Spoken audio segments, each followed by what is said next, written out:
Assalamualaikum warahmatullahi wabarakatuh. Salam sejahtera untuk kita semua. Pertama-tama, yang terhormat kepada Bapak Dr. Haji Deden Koma Priyatna, ST, SIP, MM, CHRA, selaku Rektor Fakultas Ekonomi dan Bisnis Universitas Winaya Mukti. Dan yang terhormat kepada Ibu Dr. Haji Wina Roswiana, SEMM, CPM, selaku Dekan Fakultas Winaya Mukti. Yang terhormat kepada Bapak Dode Tisna Amijaya, SEMM, selaku Ketua Program Studi Manajemen. Dan yang terhormat kepada Bapak Hasan Mustafa, SEMM, AK, CA, selaku dosen pembimbing. Perkenalkan, nama saya Rismawati dengan nomor induk mahasiswa 4122 423 11 0481 dengan hasil laporan yang berjudul Proses Pelayanan Pelanggan dan Penerapan Standar Layanan di Yayasan Jalan Langit Peduli.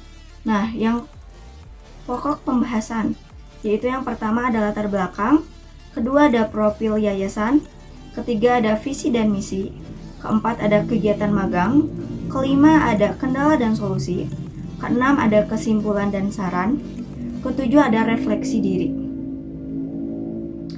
Latar belakang, proses pelayanan atau pelanggan atau yang disebut dengan customer service menjadi salah satu aspek penting dalam mencapai tujuan tersebut karena pelayanan yang baik akan menciptakan hubungan yang lebih kuat dan berkelanjutan dengan penerimaan layanan maupun pihak yang terlibat.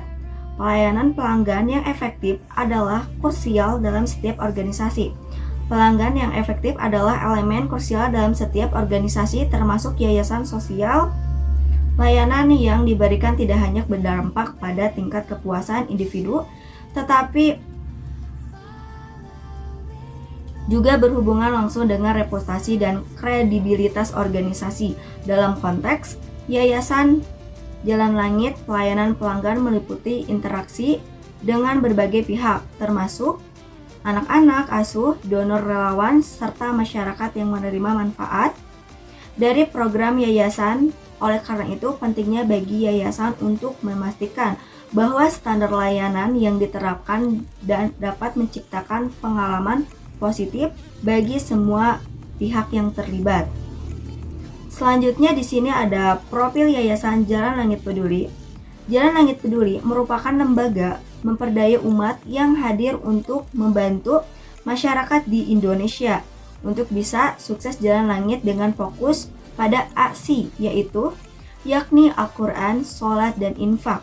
Jalan langit membersamai orang-orang yang mau sukses dengan ikhtiar lewat jalur akhirat tanpa melupakan dunia. Ada di Quran surat Al-Qasas ayat 77. Adapun salah satu pilarnya adalah dengan menjembatani kebaikan dari orang baik untuk orang baik, fokus untuk menerima, menyalurkan, dan mengelola zifaf, yaitu zakat, infak, sedekah, dan wakaf. Didirikan pada tahun 10 Oktober 2022, didirikan oleh Pak Dimas Ari Mukti. Selanjutnya di sini ada visi dan misi dari Jalan Langit Peduli, yaitu visinya membangun peradaban sukses jalan langit. Sebagai manusia, kita mengharapkan kebaikan di dunia dan akhirat, sebagaimana Allah mengajarkan salah satu doa dalam Al-Quran. Allah Subhanahu wa Ta'ala berfirman, dan di antara mereka ada yang berdoa, ya Tuhan kami, berilah kami kebaikan di dunia dan kebaikan di akhirat, dan lindungi kami dari azab neraka. Quran surat Al-Baqarah ayat 2, ayat 201. Misinya yaitu ada yang pertama ada membangun 4 pilar peradaban Islam, Baitullah, Baitul Quran, Baitul Mal, dan Baitul Muamalah. Yang kedua ada membangun generasi pejuang peradaban Islam yang kuat di 6 aspek spiritual, yaitu keluarga, pendidikan, sosial, ekonomi, dan kesehatan. Yang ketiga ada membangun ekosistem sinergi untuk 5 penumpang, beradab pemimpin yang adil, ulama yang ikhlas, saudagar yang dermawan, anak muda yang produktif, dan cinta masjid duafa yang mendoakan. Selanjutnya di sini ada struktur organisasi, yaitu manajer ada Pini Avianti selaku manajer, Dan di sini juga ada SFA yaitu Mela Nuryani. Dan selanjutnya ada CS utama yaitu ada Ayu Buin Elektrik. Di bagian CS-nya juga ada Sania Pratiwi. Dan selanjutnya di bagian program itu ada Putri Anggias.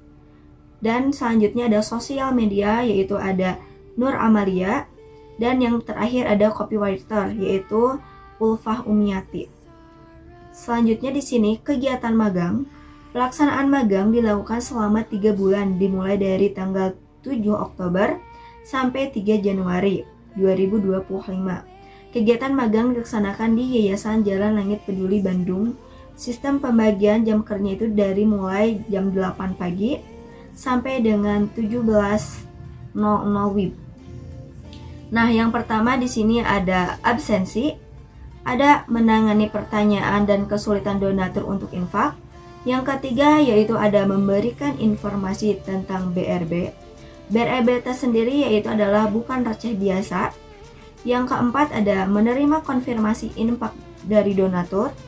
Yang kelima ada menjalani komunikasi yang baik dengan donatur. Keenam ada menyelesaikan masalah donatur ketika tidak bisa infak. Ketujuh ada input data terkait donatur. Kedelapan ada input data infak donatur yang masuk. Nah, di sini absensi dalam perkantoran layaknya pekerja, saya mengikuti aturan berlaku baik dalam absensi pekerjaan, seperti jam masuk kerja pada pukul 8 sampai 17.00 dan melakukan absensi di pagi hari sebelum masuk ruang kerja. Absensi dilakukan di ruang tata usaha dan kepegawaian. Absen dilakukan 1 kali hanya pada saat masuk. Selanjutnya ada menangani pertanyaan dan kesulitan donatur untuk infak. Pada aktivitas ini, penulis memberikan salam dan pengakuan mulailah dengan menjamu donatur dengan sopan dan mengucapkan terima kasih atas niat baik mereka untuk berinfak, mendengarkan dengan sesama setiap pertanyaan atau kekhawatiran yang disampaikan oleh donatur dengan penuh perhatian dan memberikan informasi yang tepat setiap pertanyaan dengan informasi yang jelas dan akurat. Setelah itu, menjelaskan tentang prosedur infak, cara melakukan infak, termasuk berbagai metode pembayaran yang tersedia di langkah-langkah yang harus diikuti. Selanjutnya di sini ada memberikan informasi tentang bukan receh biasa atau disingkat dengan BRB, yaitu memberikan informasi bahwa BRB adalah bukan receh biasa yang dimana koin receh untuk program-program kebaikan amal seperti yang pertama ada Rumah Quran Yayasan Jalan Langit Peduli, penyalurannya di setiap tanggal 30. Terus ada HUM yaitu hadiah untuk santri, penyalurannya itu di setiap bulan. Yang ketiga ada Palestina, penyalurannya di setiap tanggal 30. Keempat ada Langit Box Bahagia, 1 bulan sekali. Kelima ada Langit Box mingguan, disalurkan di setiap hari Jumat. Dan yang terakhir ada event santri atau penyalurannya itu setiap bulan. Selanjutnya di sini ada penerimaan konfirmasi infak dari donatur. Konfirmasi infak dari donatur yang dilakukan ketika sudah ditransfer dan mendatanya dalam proses penerimaan infak. Penting banget untuk mencatat identitas donatur, nama, alamat, kontak, tanggal lahir, dan kesibukannya apa, agar pihak yang menerima infak dapat berterima kasih atau memberikan laporan transparansi jika diperlukan. Selanjutnya menjalani komunikasi yang baik dengan donatur dengan cara menanyakan kabar dan menanyakan kesibukan apa dan seterusnya, mengomen status, story, dan saling terbuka. Menjalani komunikasi yang baik dengan donatur sangat penting karena itu untuk membangun hubungan yang langgeng, saling percaya, dan memotivasi mereka untuk berpartisipasi dalam kegiatan amal sosial. Ucapan terima kasih setelah penerimaan donasi sangat penting. Selain kata-kata terima kasih menunjukkan hasil dari donasi mereka, juga dapat memperkuat rasa terima kasih yang nyata. Di sini saya libatkan foto tata cara saya berinteraksi dengan donatur. Nah, di sini juga menyelesaikan masalah ketika donatur tidak bisa infak. Biasanya, mendengarkan keluhan atau kesulitan yang dihadapi oleh donatur, apakah terkait teknis, metode pembayaran, atau informasi yang kurang jelas, atau mendengar dengan empati, tanyakan dengan sopan dan penuh pengertian. Mengapa donatur tidak dapat memberikan infak pada saat itu? Dan jangan memberikan keputusan atau putusan hubungan hanya karena donatur tidak bisa memberikan infak untuk saat ini. Di sini saya cantumkan foto juga. Ketika donatur tidak bisa infak, ternyata kendalanya itu tentang kesehatan. Gitu. Jadi kita saling tanya apa mereka baik-baik saja. Jadi bukan menanyakan soal transparan aja, tapi kita tanyain juga dengan kebaikannya. Nah, di sini juga ada input data terkait donatur. Input data terkait donatur seperti mencantumkan nama lengkap donatur untuk memudah apa? Komunikasi dan pengakuan. Jenis kelaminnya apa? Untuk keperluan administrasi atau pengiriman surat terima kasih yang lebih personal. Alamat rumah atau kantor untuk pengiriman terima kasih atau laporan kegiatan jika diperlukan. Nomor telepon agar bisa dihubungkan diperlukan baik untuk komunikasi rutin atau pemberitahuan penting. Proporsi pekerjaan ini juga bisa membantu untuk memahami latar belakang donatur dan memberikan konteks saat berkomunikasi. Selanjutnya juga input data infak donatur yang masuk. Input data infak yang masuk, jadi setiap hari yang infak oleh penulis itu didata. Ada urutan data donatur yang paling atas, yaitu yang istiqomah, dan yang premium itu data mengenai infak yang masuk sangat penting karena untuk memastikan transparansi dan akuntabilitas dalam pengelolaan dana. Untuk melacak setiap transaksi serta melaporkan penggunaan dana dengan jelas. Selanjutnya di sini ada foto kegiatan magang saya. Jadi setiap bulan itu ada event kita ke pondok dan setiap hari Jumat biasanya suka ada ke pondok untuk membagikan makanan siang. Jadi ini salah satu foto kegiatan magang saya selama magang hampir 3 bulan. Nah, kendala yang dihadapi itu, yang pertama ada kendala pada mencari donatur.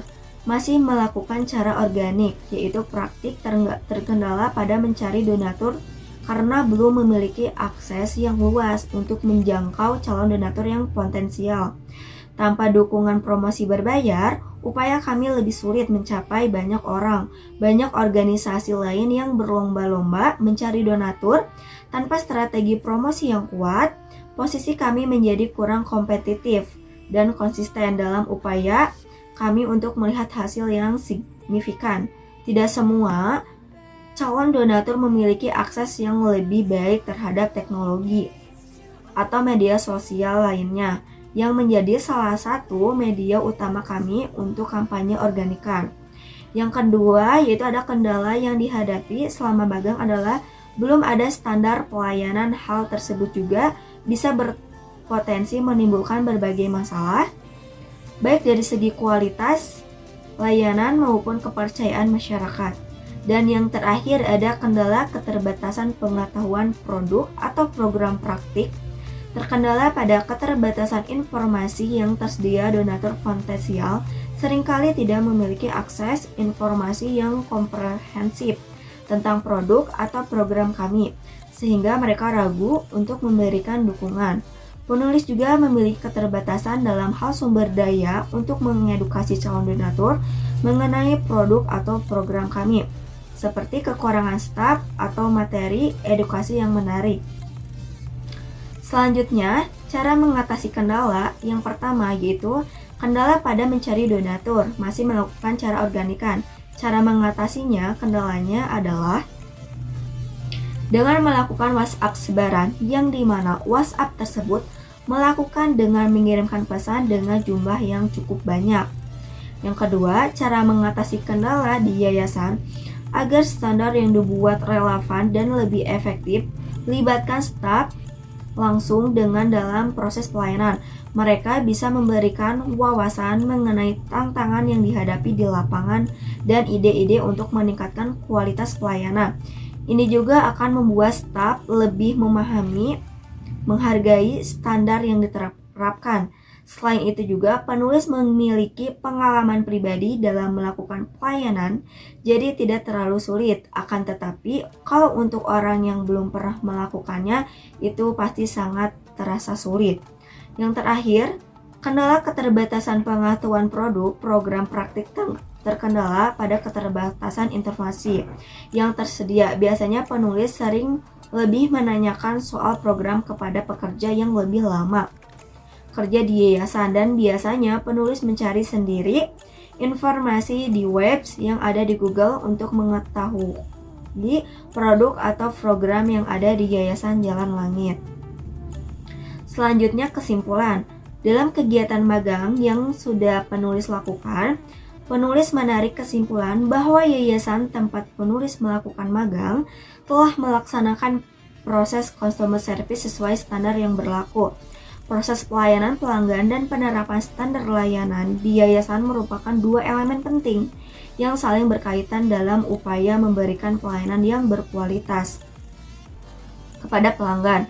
Proses pelayanan pelanggan mencakup langkah-langkah sistematis yang diambil oleh yayasan untuk memastikan bahwa kebutuhan dan harapan pelanggan terpenuhi secara efektif dan efisien. Sementara itu, penerapan standar layanan berfungsi sebagai pedoman untuk memastikan konsistensi dan kualitas dalam setiap aspek pelayanan yang diberikan. Dengan menginteraksikan proses pelayanan pelanggan yang baik dan penerapan standar layanan yang tepat, yayasan juga dapat meningkatkan kepuasan pelanggan, membangun reputasi positif, dan mencapai tujuan organisasi secara keseluruhan. Di sini juga ada rekomendasi saran untuk tempat magang, yaitu Yayasan Jalan Langit Peduli. Sebaiknya pada divisi yang menjadi tempat magang diberikan penjelasan mengenai proses magang dan wilayah penelitian dilakukan praktika sehingga terjalin interaksi kerja yang produktif dan optimal di antara peserta dengan staf atau karyawan perusahaan. Pada saat melaksanakan praktik kerja lapangan, mahasiswa harusnya mengetahui deskripsi pekerjaan agar pada saat jam kerja sudah berlangsung mahasiswa tidak menganggur dan lebih banyak bekerja. Mahasiswa juga selalu berinisiatif sendiri menanyakan kepada staf di kantor apa yang harus mahasiswa dapat kerjakan untuk membangun atau mengasah keterampilan mahasiswa dalam bekerja di dunia kerja yang nyata. Refleksi diri. Yang pertama yaitu kemampuan beradaptasi. Magang di yayasan telah menguji kemampuan penulis untuk beradaptasi dengan lingkungan kerja yang dinamis dan tuntunan pekerjaan yang beragam. Penulis juga belajar untuk cepat berpikir, menghadapi tantangan, dan menyelesaikan tugas dengan efisiensi dengan waktu yang tepat. Kedua yaitu ada melatih komunikasi. Selama kegiatan berlangsung, penulis diberi kesempatan untuk merasakan bertemu dengan kepala pondok. Penulis juga bersama tim program menuju donatur untuk mengambil donasi yang akan diberikan untuk acara event. Dalam hal ini juga penulis pertama kali bertemu dengan para donatur, di mana penulis dapat melatih berkomunikasi yang baik dan saling bekerja sama dengan program maupun donatur. Yang terakhir yaitu mempunyai rasa tanggung jawab. Selama melaksanakan kegiatan magang, penulis juga mendapatkan tugas untuk membantu tim program dan customer senior. Pekerjaan yang dilakukan penulis saat magang yaitu menangani pertanyaan dan kesulitan donatur untuk infak, memberikan informasi mengenai program BRB, menerima konfirmasi infak dari donatur, menjalani komunikasi yang lebih baik dengan donatur, dan menyelesaikan masalah. Sebelumnya, terima kasih banyak. Mungkin cukup sekian dari saya hasil presentasi magang. Mohon maaf, kurang lebihnya mohon diterima, dan mohon maaf juga apabila banyak kata-kata yang kurang enak didengar. Sekian dari saya, wabillahi taufiq wal hidayah. Wassalamualaikum warahmatullahi wabarakatuh. Dadah.